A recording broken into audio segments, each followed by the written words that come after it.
the Grassroots Football Coach podcast, brought to you by Berks and Bucks FA. This week, Rivo is joined by FA Regional PE Coordinator Lawrence Locke. On the pod, Lawrence talks about his own coaching journey, including taking his level 1 at the age of 18 to coaching in America and beyond. He also discusses managing difference, the four-corner model, and who does he prefer over Mourinho or Pep Guardiola.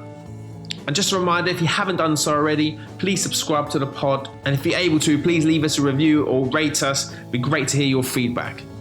See you on the other side. Hello and welcome. I'm here with Lawrence Locke from the Football Association's PE unit. Welcome, Lawrence. Hi, how you doing? Yeah, not too bad. Thanks for spending some time with us today. Be nice to hear your story. So just to introduce yourself a little bit more, Lawrence, for those who don't know you and know what you do. Yep, so my name's Lawrence Locke. I work in the FAP unit, so my role is to support coaches from community departments from professional football clubs who go into schools and deliver mainly on the Primary Stars programme.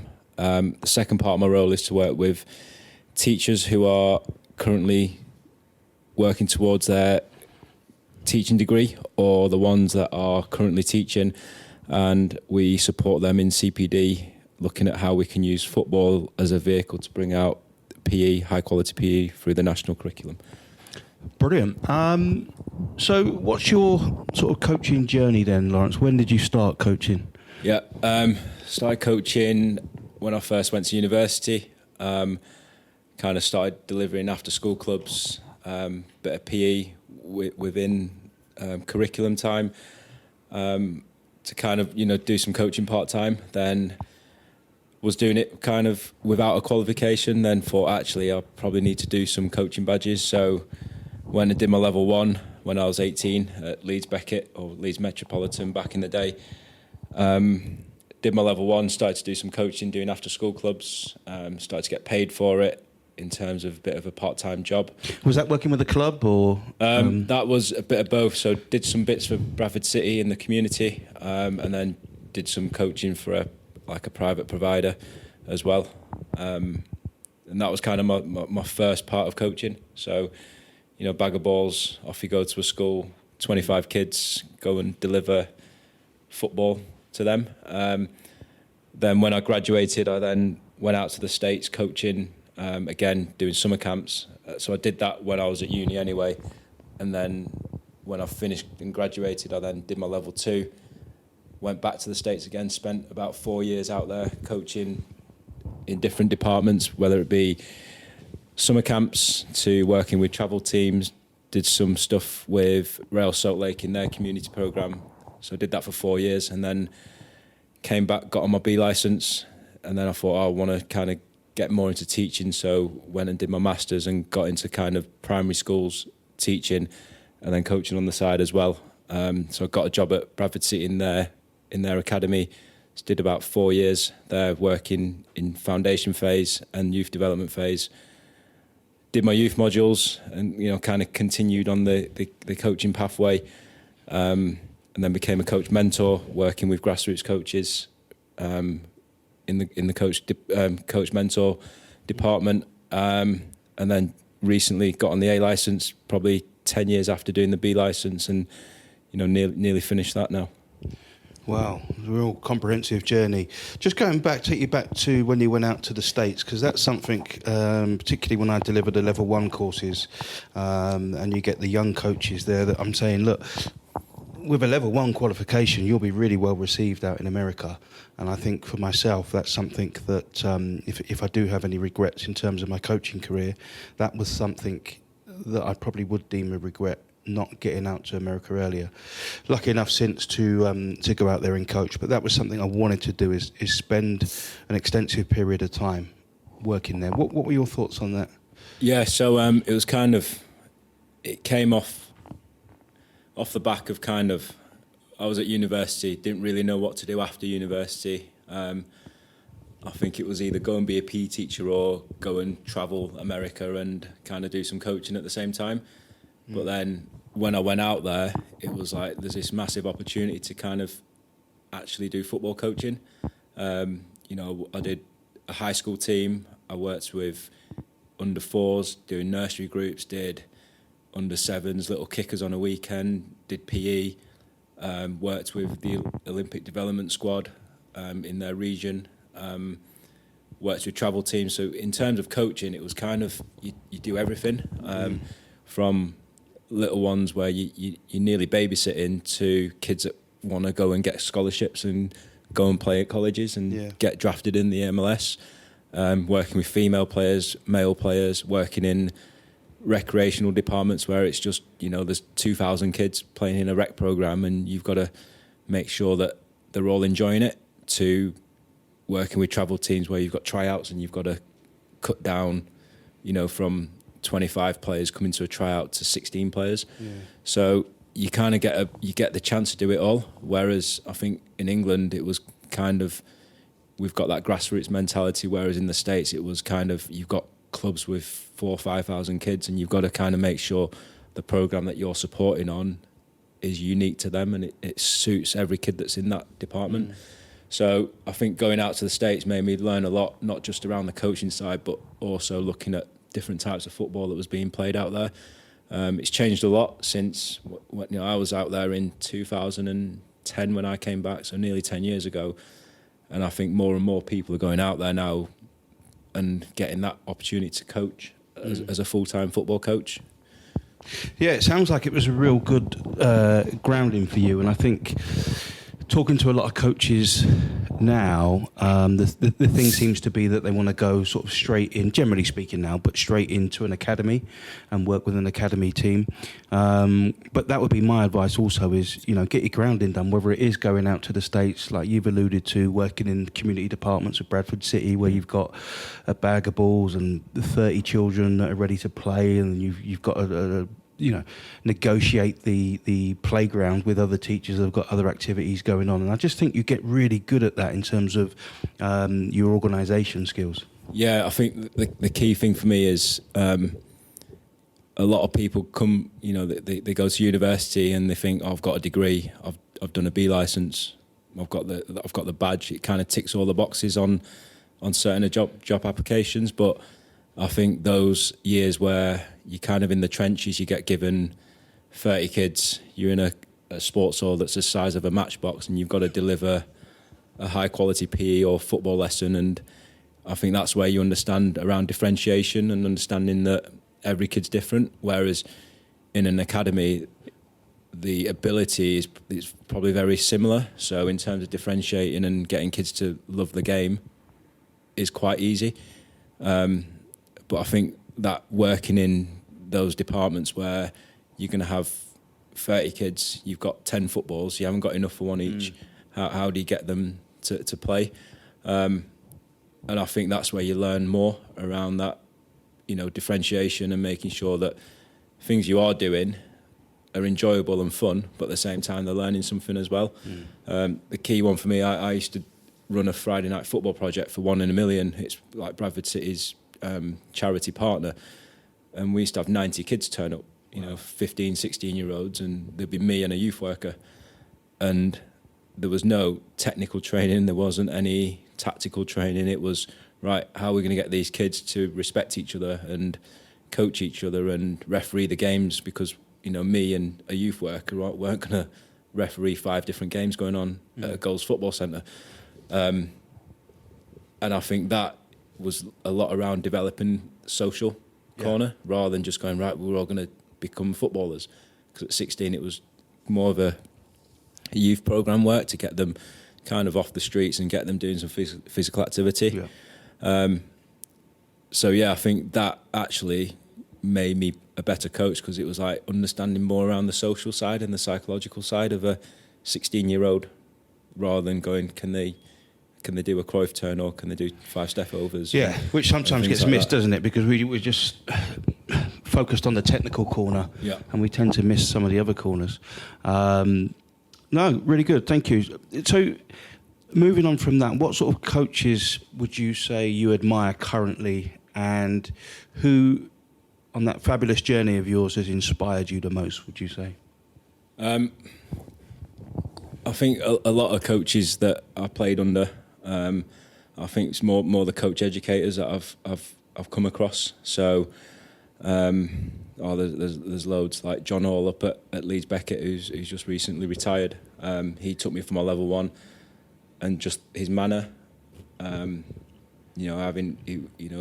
director of football at Leeds Beckett, but also as a coach educator, the things he would talk about around the planning and understanding of players, to Mick Matthews when he took me for my B licence, just the detail in all the sessions, but also the way he gave you feedback. He'd pick out the good bits, but areas to go and develop, but wouldn't nail you at that point as well.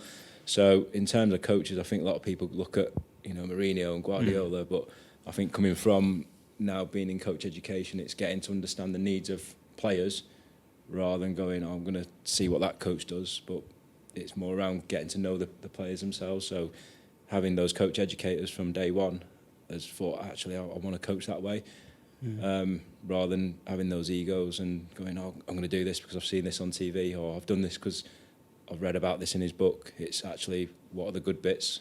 What are the things that you've had through experience as well? That takeaway. Brilliant. So leading on from that, then, what would you, or how would you describe your coaching philosophy? I know you've recently done an A licence course, and you would have had to have done something similar for that. So let's say that you've got your own team.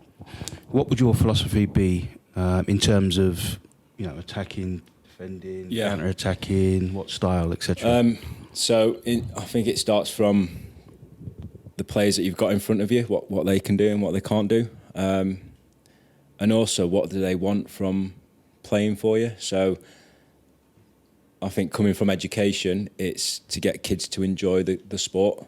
When I was at Bradford City, it was about, right, how can we keep the 12 players that you've got this season? How do you keep the 14 for them to be considered to be kept on for another year? I think that was the hardest bit around working in an academy, is that you've got a philosophy and you've got something that you need to follow, but also at the same time you want to make sure the kids that you're working with are striving on to kind of keep on and be kept on for next year.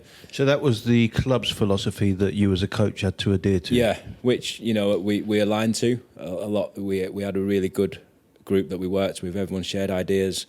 There was no egos in the group, and it was all about, right, what's the best that we can get out of the players. Having done the A licence, so it's kind of got me thinking differently. So the players that I worked with, I worked with kids from a school. So for them, academia was probably more important than playing football. So it was more about getting them to be good people, getting them to understand right and wrong, but also, we want them to improve as football players. It got to points where, actually, are we here to develop them as footballers, or are we there to develop them as good people? For me, it's about making them good people.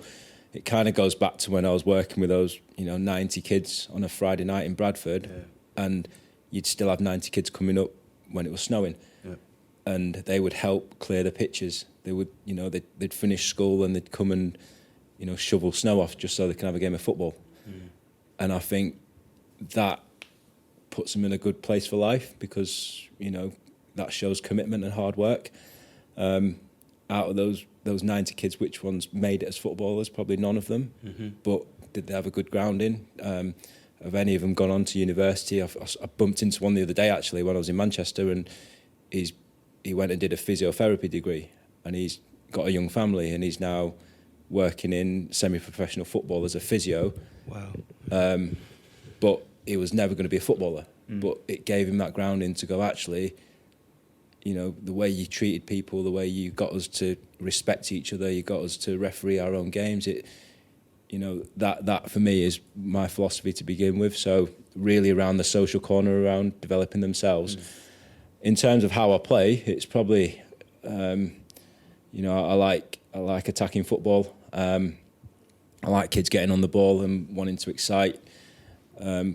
Trying new things. So, go and excite me when you do have the ball. Always look to keep it. And then, when times are right, go and attack in those central areas. So in terms of that, I don't like, I like winning games, but also winning in the right way. And I think I've gone away from, trying to win leagues and things like that, winning tournaments, whereas actually if we can get you to understand and enjoy the game, that's probably good enough for me. But yeah, that kind of possession-based, keeping the ball, being patient with it without having to, force things forward. But that comes from getting them to be confident on the ball to begin with, building the confidence, allowing them to make mistakes in front of their peers. So when they do step across the line and they are playing, if they do make a mistake because they've tried something, then, fair play to them and build on that confidence. Do you think the environment's important for that as well? The environment that we set as coaches just enables the players just to relax and, like you've said a few times now, is just have fun. Yeah, I think, you know me, I'm probably quite relaxed. And I think that comes across in my coaching. So I'm not one there to bark orders and shout at players because they've done something wrong or they've done something that I don't agree with. It's kind of, players don't cross the line, especially not in my experience, to do something wrong on purpose. So I see a lot of coaches that they've done something wrong and next minute they've kicked a bottle or they've thrown their arms up in the air, and it's not really sending out the right messages to others. So for me, it's actually, if you create that environment where kids can go and make mistakes or they're happy to go and try new things or, just do something out of ordinary, then I think that's good enough for me. And then they will go and, try better things and do those things that you don't really see all the time. So, yeah, get out and excite me, but also, don't be afraid to do something out of the ordinary. It leads me on, actually, to managing behaviours. So I'm just picking up on the point you said about, like getting frustrated and kicking bottles across the pitch, etc. I just want to touch on this because I'm thinking of the coaches that I deal with on the level 1s and 2s across Berks and Bucks and conversations that I have with them. And a lot of the stuff is around behaviour.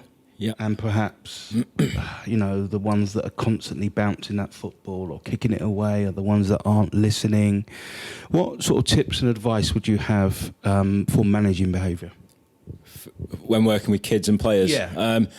I think we get asked this all the time. So, you ask someone, what do you want to work on, or behaviour? And I think it comes down to your planning.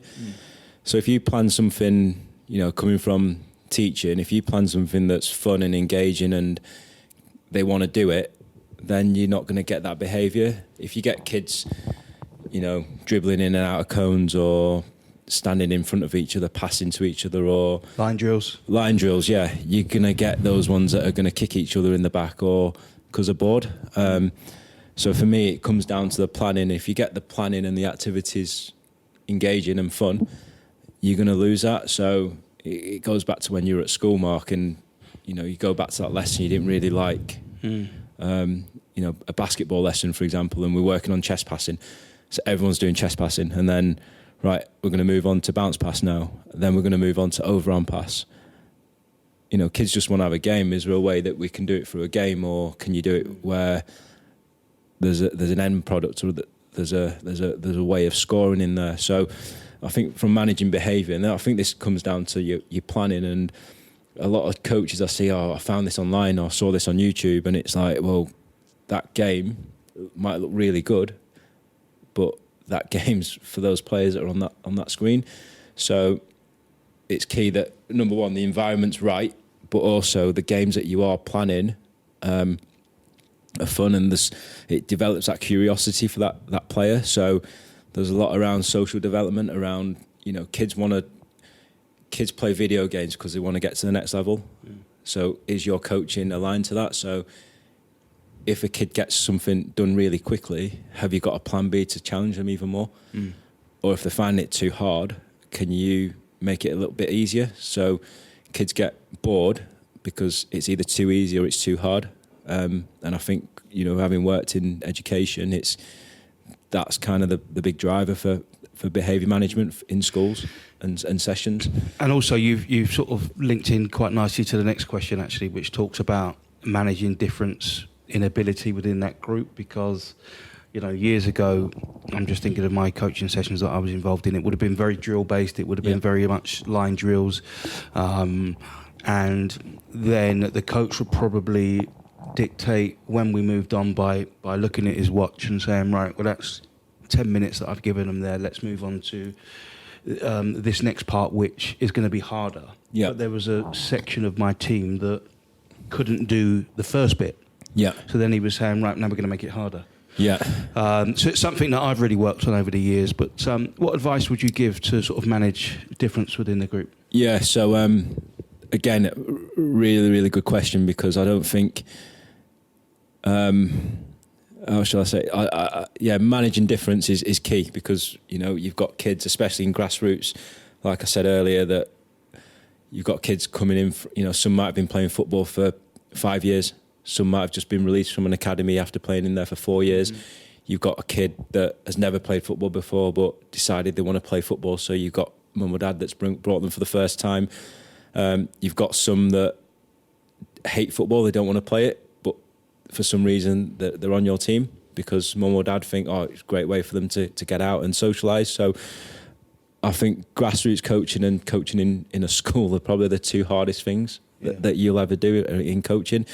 In terms of managing difference is, I think this is where, we're really good around player profiles that we do on the new level 2 and the B license and the A license. So it's what's the specific need for that player in their development. So, for example, in a school, you might have a kid that he plays football 4 times a week and he's come to your after-school football club. However, you're working on passing this week, and is that passing activity going to be too easy for them? Probably, but for some other kids, it might be really challenging for them. So, does that kid need technical development, or is it something that you could do around the social or the psychological instead? So it could be we're still going to work on passing tonight in our session, but rather than you just doing 1 or 2 types of passes, is there a way that you can do 3 or 4 types? So can you challenge them individually? But then for the ones that are quite new to the game or aren't up there ability wise, you can really work on their technique. Whereas the other kid who's probably got loads of technical skill, it could be something around the socials. Can you help your peers that aren't as good as you?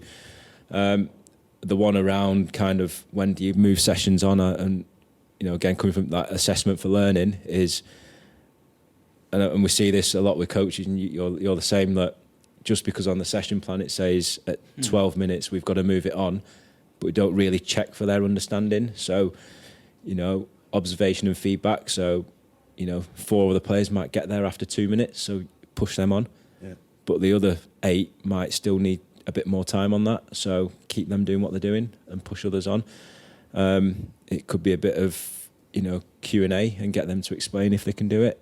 If you've got an assistant coach, could they take the 4 that are doing really well, challenge them on a different activity and use that carousel approach as well? And then the other one is that self and peer assessment. So kids, do they understand why they've done certain things, and can they give each other feedback? Again, developing that social corner. So I think that's where the more you do it, you'll understand where kids progress and when you can move things on. But I think I've started to take away timings off my session plans now. Yeah, I'll just have my activities on there, and if I feel that the whole group can progress, we will do. But if there's only certain ones that can progress, you'll move them and you'll keep others doing the same thing, or you might make things easier. So I think timings are something that we need to think about, maybe in your session planning. Yeah, brilliant. Have you got any ideas for sort of setting team, unit or individual challenges linked into what we've just spoken about? I was with a coach last week, and I thought it was quite good actually. One of the players misplaced a pass, but his advice to the player was, look, can you try and concentrate on your next 3 passes? Yeah. Complete your next 3 passes. That was the specific challenge to that individual.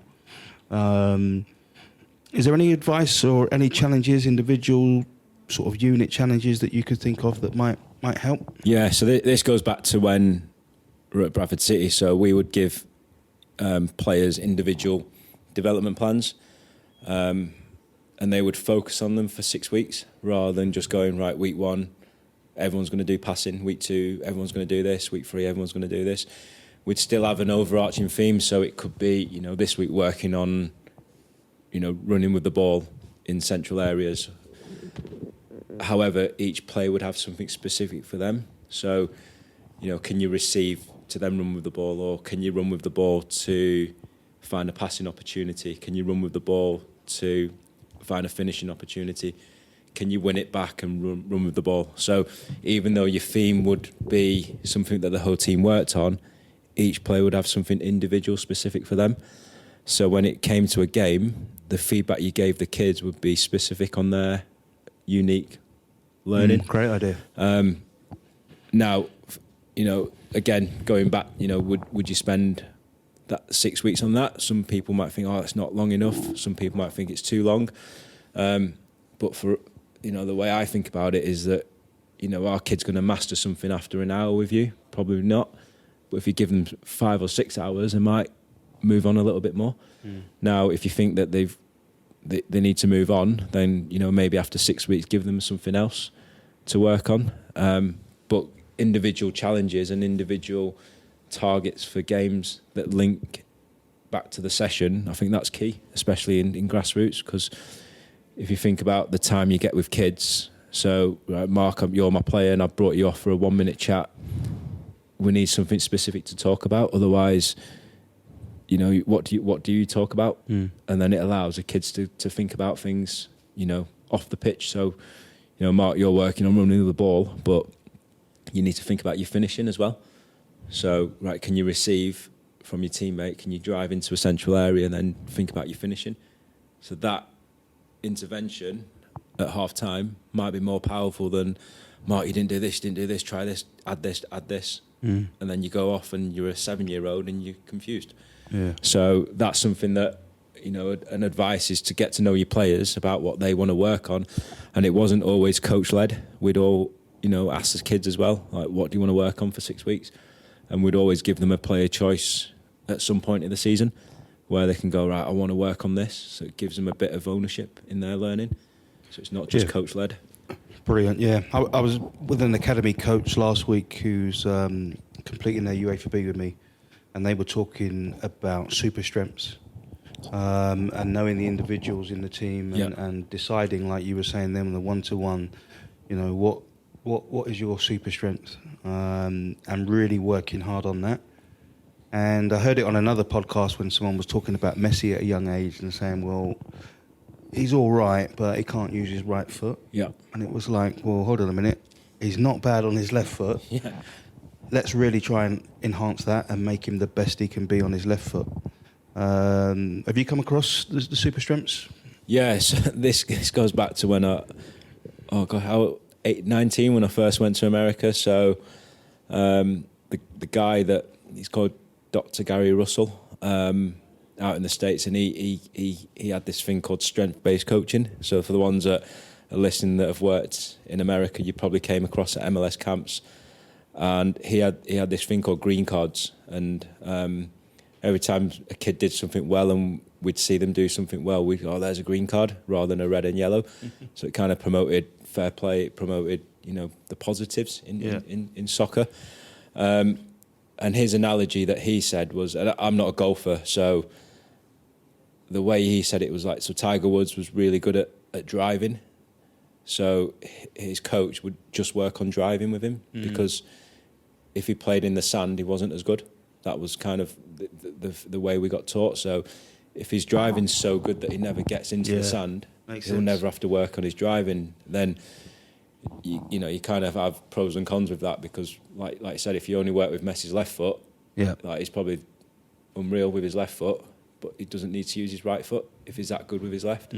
So that's the only the way I've come around it. But with players, I think we've got to work with them all round, using the four corners. So you might have really good technical players, but socially they're quite timid and they don't want to do things and they don't want to talk to each other. Or you might have a really confident player, but then socially he's a distraction to the team. So I think going back to the understanding your players and what they need to work on individually is key, and it's not just technical. And I think we've gone, sometimes too far technical, because everyone needs to work on something. And when you ask coaches, it's always, they've got to work on the technique. But actually, is it always technique? I think we're seeing that now with, you look at the Premier League in Manchester United and Mourinho, his sort of tenure there versus when Solskjaer's come in. We can see a huge difference now. By and large, the same players. Lots of international players, World Cup winners. What's the difference there? It's is it that red technical box, or it's probably a lot more in the social side corners as well, and that seems to be bearing fruit now. In terms of training sessions and encountering problems with training, so it might be, things like facilities, it might be things like equipment, it might be correct personnel not turning up. What sort of advice might you have for coaches sort of to deal with issues with training? I think always have a plan B, C, D. I think it goes back to when I coached a grassroots team. When before going to Bradford City, I worked with a group of 16-year-old kids. Inner city Leeds. A lot of them came from inner city Leeds, so they'd get free buses to training. Really difficult backgrounds, but they love coming to football. And we played, I think 4 of the kids used to get free buses, 1 into the city centre, then 2 out to where we trained. And 9 times out of 10, they'd always be late. So, we'd plan a session, we'd plan an activity for them to do, and half the time you'd have 4 or 5 players, and then it got to like 6:15, then you'd have 8. And then at like 25 past, you might get 15, and then the keeper's not here. So, as much as you can is to plan, which we advocate using the plan D review cycle, but it's having that planning for a plan B and a plan C. Facilities wise, I've coached in a sports hall where we don't have full size goals, and you're trying to, I remember doing my B licence, and it was like I've got to do a function or a phase of play, and it's been snowing, so you can't use the pitch, and you've got your 16 players there, and you've just got to adapt. And I think long as you create a safe environment where you can still go and do that technical stuff or that tactical stuff that you need to do on the grass or in a hall, I think that's key, having those extra reserves that you can fall on to. And I think as coaches, you've always got those top 10 games that you can do. If you said to me now, Mark, we've got 60 kids coming in, right? You've got 15 minutes. I think you're always going to have those 5 or 6 games that would last an hour, and you would get some good high quality teaching and learning in there.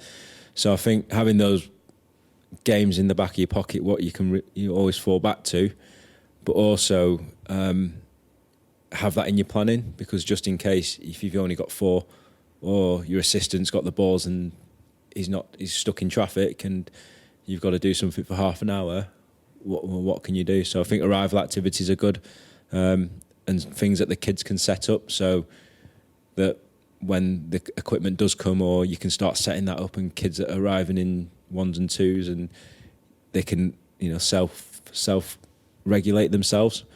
Yeah. So I think arrival activities are key, but also having some things that you can fall back on in case you've got to adapt. Brilliant.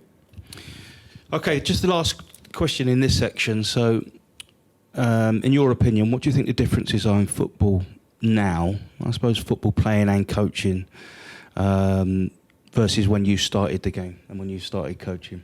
Yeah, I remember when I first started I didn't really know what to do with it. It was kind of, right, in order to get paid at university, you needed a level 1, and that's the justification of doing it.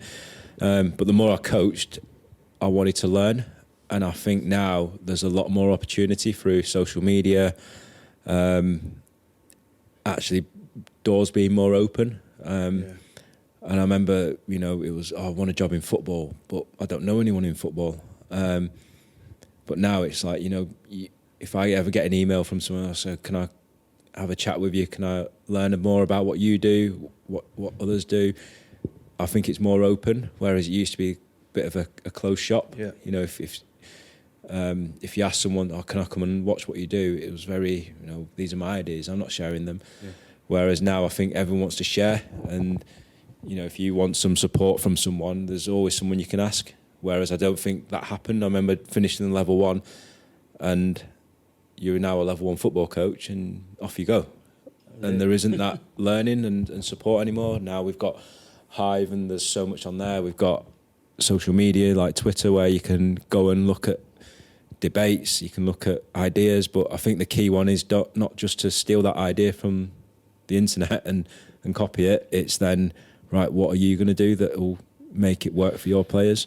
And that's one of the biggest things, Loz, that I'm seeing as well is, and naturally, look, time's not on the side of a lot of these coaches, grassroots coaches, and I get it, and I love what's happening out there from what I'm seeing in Berks and Bucks at the minute. So naturally, it is a case sometimes of going online and just grabbing something and hoping that it will transplant into their own environment. But of course, a lot of the times it doesn't. So no, I agree with what you're saying. Yeah, key one. I went and I went to watch. So one of our family friends, he's quite high up in what he does, like very high up, right? And he's now started coaching his son's under 5 football team, and he was like, I've got this session, I've found this online, oh, they do this, and I went and watched him, and it's a group of 5-year-olds running around, and he didn't really think about, he's watching a first team warm-up session, and he's trying to copy that, and I think coaches need to start with what's in front of you rather than looking what's outside, and I think that's key. And I think where the level 1 course is going now, it's specific for you. Whereas I think when we did it, it was there's 16 games, off you go. Whereas now it's, right, who are you coaching? What are you delivering? Is that specific for your age group? Go and talk to some people that you're working with that are working in the same age groups.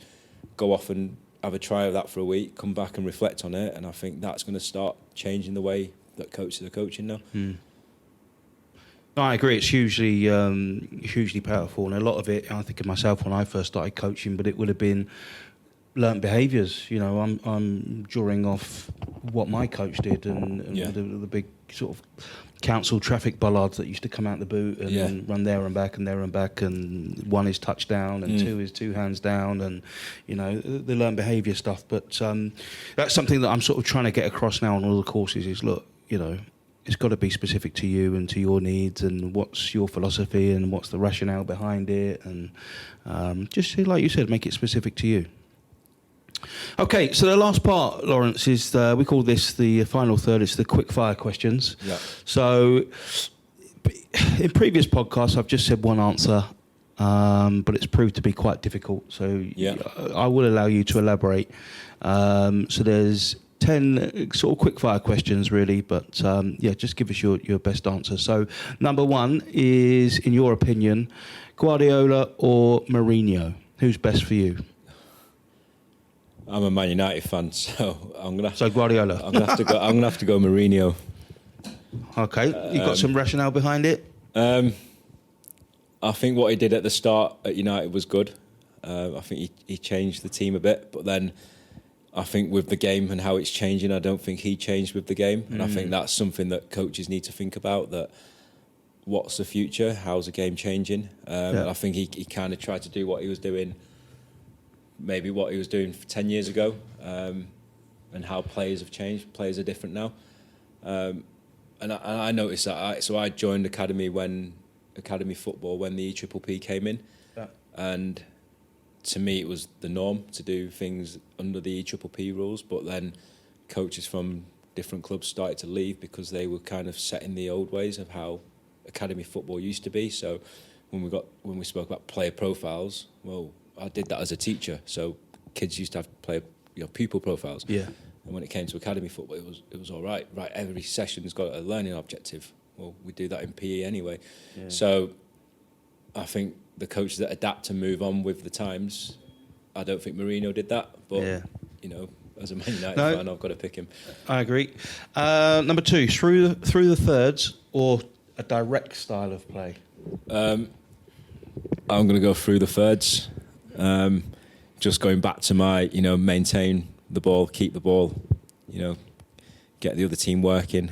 That's me playing through the thirds. Perfect. Number 3, question and answer or command style? I'm Q&A. I'm very guided discovery, get the kids to work things out, problem solving, you know, TGFU style rather than stop, stand still, you know, look at me. But there's a place for it. 100%. There's a place for it. I'm not saying that's the only way. I think you've got to work across the continuum. But in terms of the research that's done out there around kids working things out, giving them some curiosity to go and, you know, have a go at something and getting them to reflect back, I think more across that side of the continuum. But like I said, depending on who you're working with and the context, there is time for command. Yeah. Well, I was doing a session only a few weeks ago, and I wanted the team that I was coaching to play across, in possession, across 5 lanes, as we talk about in the FA.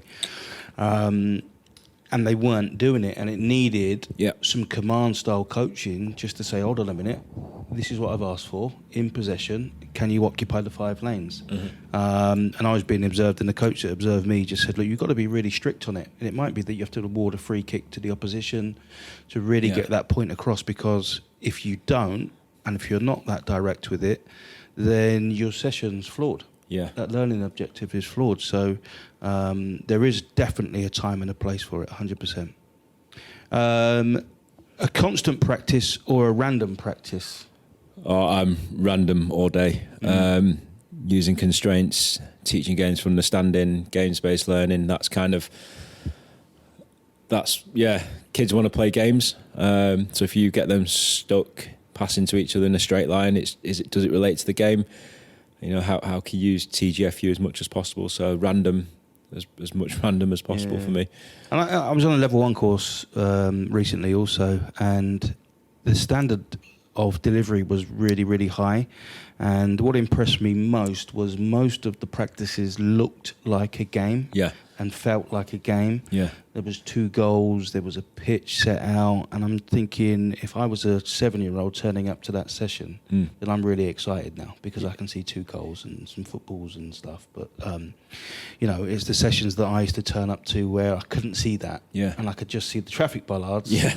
Then I just thought, you're probably not going to get the best out of me today. Yeah. Goes back to, you know, when we were both playing that.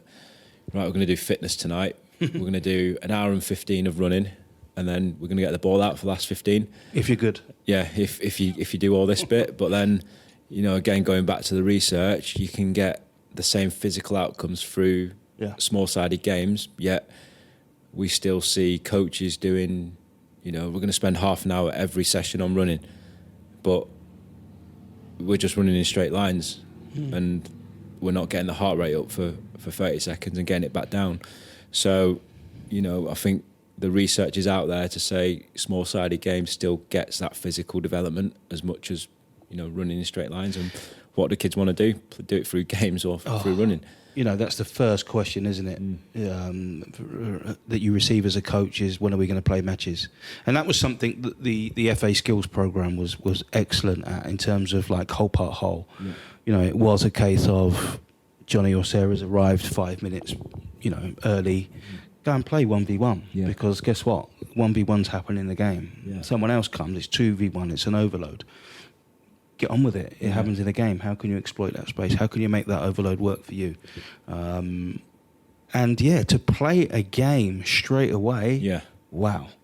Can you imagine being 7 or 8 and turning up to your coaching session and saying, are we going to play a match? And your coach turns around and says, we're going to play a match right now. Yeah. Wow.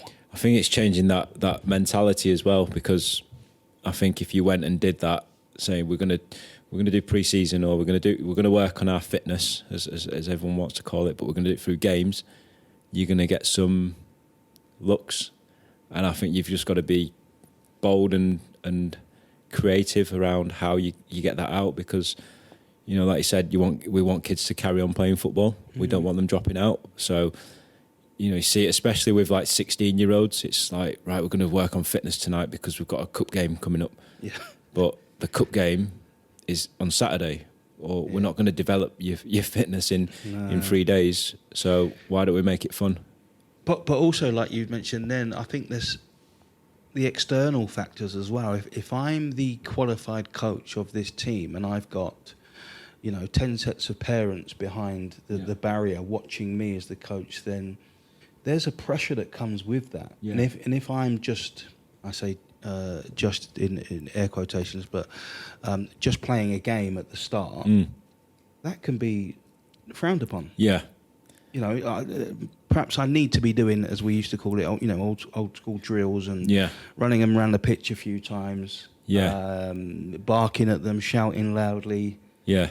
I think there's a pressure that comes with that. Yeah, that's a really good point. And I remember when I was coaching in the States, and even at we'd have parents going, "You're not shouting at them during the games," and I'd be like, I can't make them do something. It's for them to do it, and but they didn't hear the conversations we had when they were at a 1-to-1, and I think that's really key, is letting the parents know how you're going to coach them.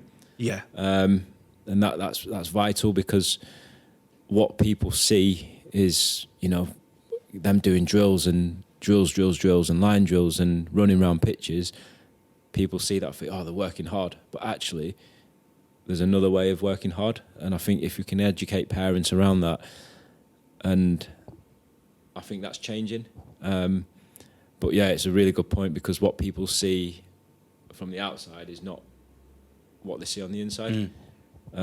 So I think long as you can justify it, and we had loads of parent meetings around coaching styles, and you're not talking to them when they're playing. Well, you wouldn't do it in a maths exam.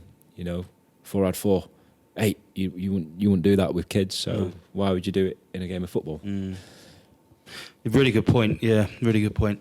Okay, moving on. Number 5, Barcelona or Real Madrid?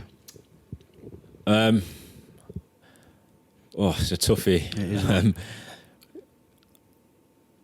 Oh gosh, it was. Yeah, I'd go Barcelona just with their philosophy. I did like Real Madrid with Ronaldo, but now he's gone. It's probably more Barcelona. Just having spent, I went and had a tour around the stadium and went in the museum, and just their philosophy around developing kids and players as good people. It aligns to what I feel football sport should be. And it's something that they're passionate about, and it's something that they've stuck to over the years. As soon as you approach that stadium, you've got the futsal going on. Yeah. There's everything there is just and geared towards success. It's a fantastic club. Yeah. But I must admit, I'd go Barcelona just because of that, really, their ethos and the way that they've stuck to it. I sort of liken it to where we are at the minute with England and the FA and our own DNA. Yeah. And finally we've sort of got something that we're proud of, and it's bearing the fruits with the youth team and the success we had at the 100%. World Cup. Whereas historically we would have gone elsewhere to different countries to have a look at what they're doing, and let's do it like this and let's do it like that. So it's important. Yeah, I think it's proud of what we've done as well. I think the way Coach Ed's changed in the last 3 years, it's not, and I think, us as coach educators as well, we're not stood at the front going, this is the way to do it. It's, these are some ideas. Go and see what works with your kids or your players, and then if it doesn't, how did you make it work? And let's come back and use those ideas. Whereas I think when we were doing our badges, it was, right, everyone's got to teach this way. Everyone's got to do this. Everyone's got to do this. And then you lose that creativity as a coach. And if you want creative players, I think the coach has got to be creative as well. Yeah. In your session plans, in your session design, using different ways of coaching. And I think that will align to what we want at the DNA. Yeah. I co-tutored with someone probably about 6 months ago now, but as an icebreaker, they put on the wall, Just to add the length of time that you've been coaching, and we looked, and it was probably about 120 years worth of coaching. Yeah. So, just on the back of what you said, really, it's like, who am I? Yeah. To stand here and tell you what to do and how to do it. We've got 120 years worth of experience in the room. Yeah. I can give you some ideas and an insight into our own DNA and what we do, but let's learn off each other as well. Yeah. I think we create that community of practice now on courses, especially with Hive and social learning as well. You know, everyone's got an opinion. Yeah. Whereas I don't think there was a place you can voice it when we were starting out. So I think social media has helped, but also it allows you to kind of look at what's useful for you. Yeah. And it allows on courses, the amount of debates that you have, whether it be about PE or football, I think that's healthy. Yeah. I think we need to do that more. Okay. Striving to keep up or forging ahead? For players? Yeah, so your, I suppose, ideal player to work with? I think in terms of where I come from, I think striving to keep up. Me too. For me, it's about, we don't want kids to drop out of football or sport. In the environment that I'm working in, it's about our kids coming back after a year. If they are and you're getting more kids coming to your club, I think you're doing something right. It's great to win things, but I think recently there was a club, in Barks and Bucks, that did a survey with players, and they asked the kids what do you want from playing football, and a massive percentage of them was just to play with the friends and enjoy it. So if you're only working with your best players and it's all about the A team to go and win the league, we don't bother about the B, C or D team, then you're not doing the game you're not doing the game any good. So for me, it's about getting everyone an opportunity to work hard, but also those strivers to go, actually, we want to make this environment right for you because we want you to come back next week. Yeah. I was speaking to my friends, and his daughter went and played a session, and she didn't like it because she probably wasn't as good as other players, but she didn't get any advice from the coach because it was all about winning. So now she said, I hate football, and I'm like, you went to a Lioness game a year ago. Said, it's my favourite day out. So for her, it's we could have probably experience. And I was like, well, come on, are you gonna? So now I've recommended her to go to Wildcat Centre, and she's enjoying that now. But I think those strivers, because they're the ones that are going to grow the game. They might become a coach, or they might become a referee, or an administrator. They might not be the player, but they might still have an involvement in the game, and that's probably our job. Okay, I missed one out here, so I'm going to go back to it. But foundation phase or youth development phase? Foundation, 5 to 11. I love working with the little ones because they're just like sponges, aren't they? They're taking information, and it really gives you a good opportunity to develop those fundamentals. I like working with little ones. You can have a good laugh with them. You can with youth development as well, but I think foundation phase, around their curiosity and the problems you give them that they can try and solve, and I like working with little ones. I think I know the answer to this one, but stop, stand still or drive by? Yeah, I like to drive by. Yeah. Get in, give them a little bit of info, let them go and work it out. But like I said, there is a time to stop, stand still. I probably don't do it as much now. Having done foundation phase for 5 years, maybe something to go and work on myself is to go and do a bit more of that command style. But where I see my coaching going, it's probably more around, developing opportunity for kids. Yeah. In that way. Passer or dribbler? I think a dribbler. Go and try and beat 5 players and try and get an end product. But at the same time, if it's on, play it. No, I like kids to dribble. Yeah. Get them dribbling, especially at that age, foundation phase. Like You know, on the ball, stay on the ball. Yeah, love the ball, love the game. I think that's key for little ones. Okay, number 10, Premier League or La Liga? Oh, Premier League. Yeah, it's so exciting, isn't it? Got everything. I think you need to get Championship in there. I think that's a little one that's flying in there. Everyone's beating everyone in the Championship, but no, I think the Premier League, the way it's grown, it's so exciting, isn't it? I love watching it, and even watching it away from being a fan, it's just so exciting. It's every year it's getting better. It went from a top 2 to a top 4 to now a top 6. It wouldn't be surprising me when there's a top 8. You've got teams like Wolves that had come up this year spending over 100 million. Fulham spending over 100 million. I can see it being a top 8, top 10. I'm not sure about it being a European league yet, so I think we've got to keep it at home for me. Premier League all day. We've got anyone can win it out of those 6 teams at the moment. Yeah. Thanks, Lawrence. So just in conclusion then, is there any one message that you can give our coaches in the counties just on their own journeys? What would that message be? What would that one piece of advice be? Yeah, I think it's be yourself.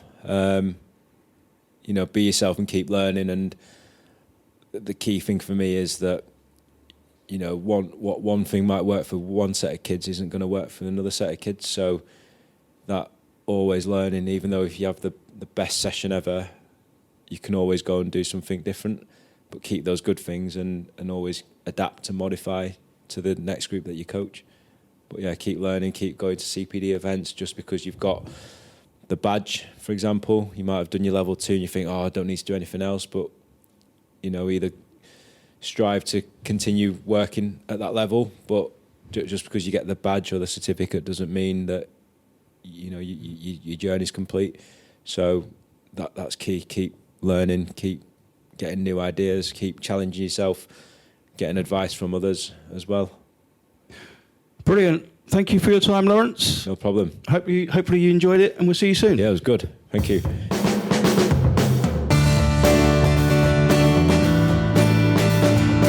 What a fantastic episode. Thank you, Rivo. Thank you, Lawrence, for sharing that. Some real valuable content in there. On episode 6 of the pod, we have semi-professional footballer and coach Echo Elliott, who will be joining Rivo, sharing his journey and his experiences. Finally, let us know what you thought of this episode and what you think of the podcast itself. Any comments, any feedback is welcome. See you in a couple of weeks for episode 6.